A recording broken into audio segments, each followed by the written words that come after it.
इस चुनाव का एक्स फैक्टर प्रवासी मजदूर हैं।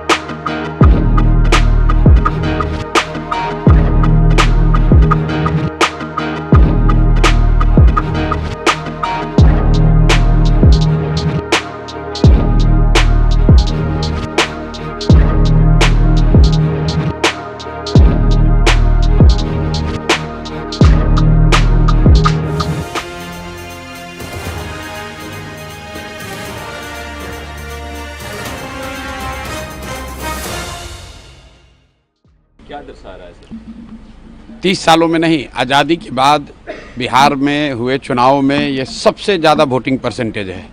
ये दो बातों को दिखाता है। पहला कि जो बात हम लोग पिछले कई महीनों से, बल्कि मैं 1-2 साल से कह रहा हूँ कि बिहार में 60% से ज़्यादा जनता बदलाव चाहती है और पिछले 25-30 साल से जो राजनीतिक विकल्प के अभाव में एक तरह से धीरे धीरे राजनीति को लेकर, चुनाव को लेकर उदासीनता बन गई थी, विकल्प नहीं था लोगों के पास। अब जनसुराज के आने से उनको एक नया विकल्प मिला है और बढ़ा हुआ जो वोटिंग परसेंटेज है वो दो बातों को दिखाता है। एक कि लोगों को एक नए विकल्प को देखकर उत्साह रहा है और बड़े पैमाने पर वोटिंग हुई है, बदलाव के लिए वोटिंग हुई है। और दूसरी बात, जो बड़े प्रवासी मजदूर हैं जो बहुत बड़ी संख्या में छठ के बाद रुके हुए हैं, उन्होंने अपना और अपने परिजनों का, अपने मित्रों का जो वोट कराया है उसने सबको सरप्राइज़ किया है।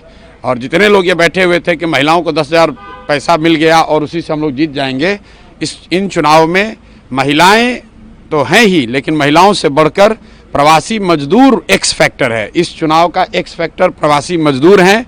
वो क्या कर रहे हैं, वो अपने दोस्तों, मित्रों, परिवार वालों से कैसे वोट करा रहे हैं, इसी से बिहार का चुनाव तय होगा। तो सर, जनसुराज कितना कॉन्फिडेंट है अपनी जीत को लेकर के? कितनी सीट? जनसुराज बिल्कुल कॉन्फिडेंट है कि 14 तारीख को आप देखेंगे इतिहास लिखा जाएगा। बड़े बड़े पंडित, कोई ये नहीं बता रहा था कि जनसुराज इस बार इतने बड़े पैमाने पर वोटिंग होगी। और ये आकलन लोग कर रहे हैं, 2 करोड़ 10 लाख से ज़्यादा लोगों ने वोट करा है। कोई आकलन, कोई पत्रकार, कोई असेसमेंट करने वाला आदमी कितने लोगों से मिला होगा? कल लोग बैठे बैठे 10-15 लोगों से फ़ोन करके अपना हवा बता रहे हैं कि किसने किसको वोट दिया। किसी को जानकारी नहीं है। जब 14 तारीख को काउंटिंग होगी तभी पता चलेगा कि 2 करोड़ से ज़्यादा लोगों ने किसको वोट दिया है सबसे ज़्यादा मात्रा में। जो हम लोग देख रहे हैं कि जो प्रवासी मजदूर है वो बदलाव चाहते हैं और बहुत एग्रेसिव होकर उन लोगों ने वोटिंग किया और कराया है।